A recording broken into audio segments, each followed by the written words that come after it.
So most of you who live in the Western County know that White's Ferry, after operating successfully for much of the time since it began running in the late 1700s, suddenly closed in December 2020.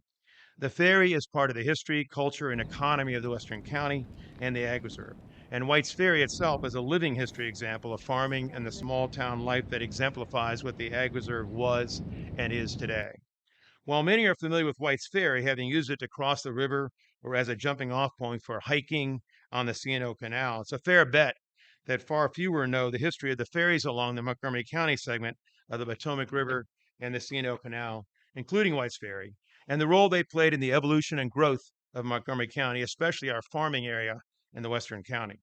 That's why the Historic Medley District, Montgomery History, and the Fair Access Committee are sponsoring this forum on this topic tonight.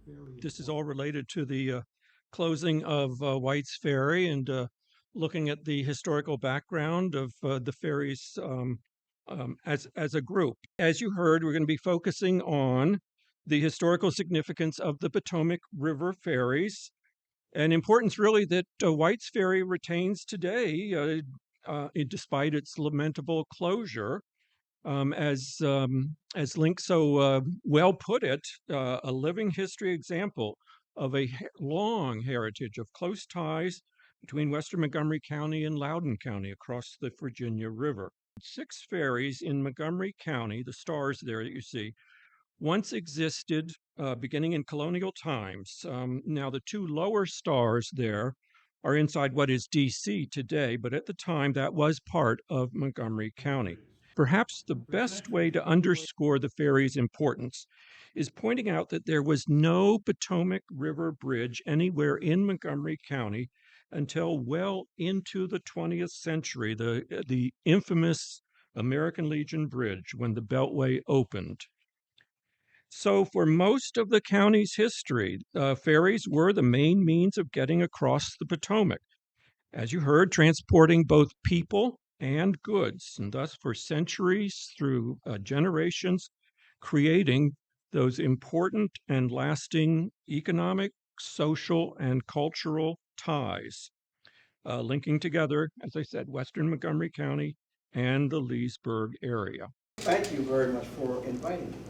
I've learned a lot, I'm telling you. And also I learned that I was an historian.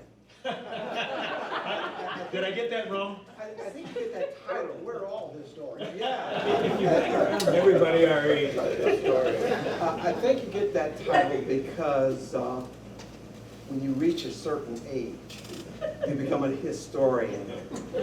Most of my family is from Sugar Land. I've done talks for a number of years, maybe 10, 15 years, about the African American communities. And you alluded to there were 6. I won't go through every single one, but these were free farmers. They were industrial people, and they surround Poolesville. And a lot of folks who live in Poolesville, and who've been here for a long time, because 2 or 3 of those communities have completely dried up, don't know that they existed, but they did exist. And for what it's worth, because these farmers were free, they actually contributed mightily to the economy of Poolesville proper. And an interesting footnote of history, on May 10th, 1776, a tall red-haired gentleman from Charlottesville, Virginia, named Thomas Jefferson, crossed the Potomac River at Nolan's Ferry, heading north to Frederick, and then cutting up to Pennsylvania to go to Philadelphia, where he had some work to do. This was May 10th. Through the month of June, Mr. Jefferson worked on a draft of the Declaration of Independence, which was signed on a July 4th, not long after that. But in his own journals and diaries, Thomas Jefferson records his crossing of the Potomac at Nolan's Ferry on May 10th, 1776.